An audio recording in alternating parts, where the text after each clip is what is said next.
It is good to see you all. I hope that you're staying warm. So last week, for those of you who were here, Nee introduced us to Stephen in Acts chapter 6. If you didn't have a chance to hear that sermon, you can go to our spiritual resources room and you can listen to it, or you can go to our website. But Stephen was this really disruptive storyteller who provoked us to imagine better stories than the ones currently on offer. Because let's be honest, all around us are reruns of the same shit show that no one is really interested in watching and hearing about anymore. White supremacy, climate disaster, a widening wealth gap, partisan divide, the list goes on and on and on. We were challenged to imagine better stories, inspired by God's justice, grace, and love. We want stories that will disrupt the latest news cycle and surprise us and surprise the world.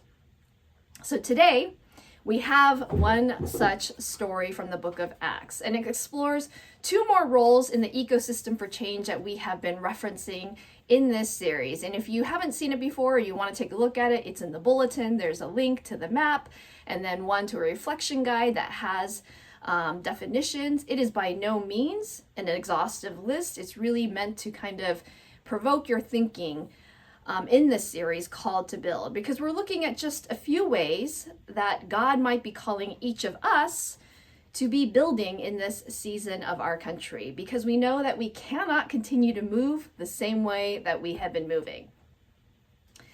Change is challenging. It takes time. Initially, when we try to do something different, it can be overwhelming, and we may want to give up before we have even really started. So the picture from 2+, I'm so curious about what people thought was happening in this picture.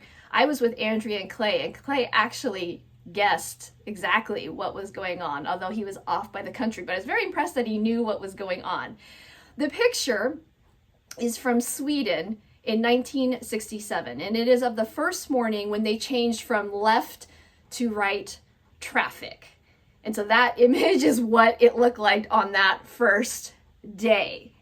There were collisions, there were bumps in the road, so to speak. It took time to change. I mean, you can imagine if we tried to do that here in America, if we said tomorrow, everyone's gonna switch to the other side of the road. And you might think, no way, we cannot pull that off. But they did it in Sweden eventually, and it was rough going, but they had to kind of keep doing it. And so it's just a reminder that change, it takes time. We're in a moment like that where we may feel like we're trying to switch an entire population's ingrained habits to something new. It may not seem feasible, but it can be done. So just remember that. Think of that image when you're feeling like nothing can change. So our scripture story that Michaela read today, it's about a woman named Lydia. And so we kind of jumped in the middle there, and it might have been like, what is going on here? Well, the disciples, Paul, Barnabas, are traveling, and they're going around, and they go to Philippi, and they encounter this woman. And Lydia was a person who lived in times that were changing. There are not many verses dedicated to her in the book of Acts, but what we do discover is surprising. So I want to give you some context because it helps to know what's going on. So first of all, it's a patriarchal context, right? That's all the biblical times. You can just assume that. So that her life is recorded at all, that's already notable because many women, unfortunately, were not recorded because most of the scribes were men. So add to that her stature as this businesswoman who seemed to operate freely without any man's supervision or intervention. It becomes very clear that Lydia is a person who did not let society's expectations of how things were supposed to work or how they always did work. She didn't let those things confine her. We learn that she moved from her hometown of Thyatira to set up shop as a dealer of purple cloth in Philippi. So this is a woman who went out. Furthermore, when some strange men, because she did not know Paul or Barnabas or any of the disciples, so they were strangers to her, when these strange men come to town preaching a new religion, because this was all new. Nobody really knew what this Christ person was about. She invited them into her home, and she became one of the very first converts. When these same men later found themselves in prison, not really a reputable thing to do to find yourself in prison, it was Lydia, again, who took care of them when they were released.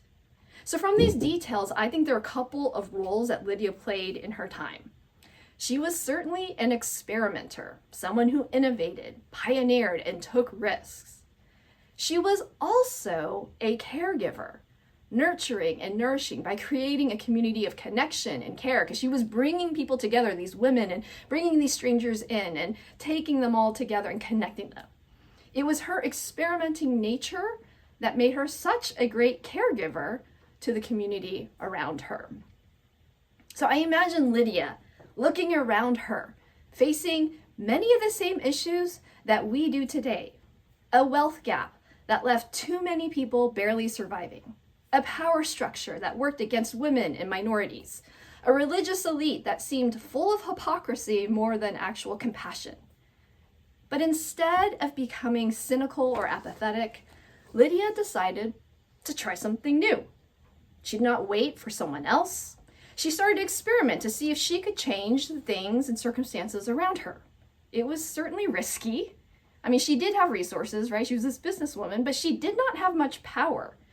And the new religion in which she could understand herself as an equal, perhaps that's why it was so interesting to her, because she was treated as an equal, that was actually really threatening to the authorities.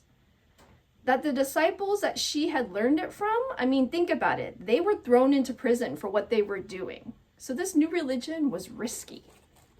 But Lydia, she was willing to experiment. And in that process, she extended care to those who needed it most. Lydia is widely seen as the first documented Christian convert in Europe. Just think about it. Lydia, this woman, thousands of years later, it is safe to say that her innovation had a far-reaching impact. It is easy to forget how radical she was in her day from our modern vantage point. I mean, she began practicing a religion that broke with the tradition that had forgotten the poor, the marginalized, the outcast. And she built a network that cared for those very people, took in apostles like Paul who were being persecuted by the religious authorities. I love this story of Lydia for how it disrupts the norm and it inspires us. Because I think that sometimes we forget that we too can try something new. That if we see stories that are tired and we don't want to keep having reruns of them, we have a pen and we can experiment by writing something different. So, instead of saying anything more, I want to share a couple of stories of modern day Lydias, because I think they're all around us. In fact, I believe that there are Lydias right in our midst, in this community.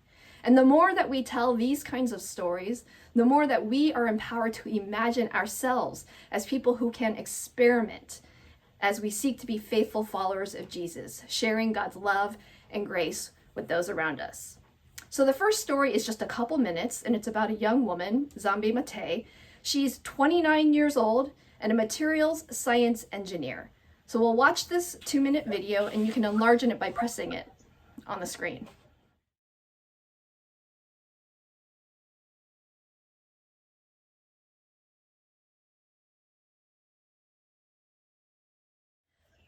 All right, not all of us are genius engineers who can figure out how to turn plastic into bricks. So I'm going to share one more story to close our time. It's from right here in Madison.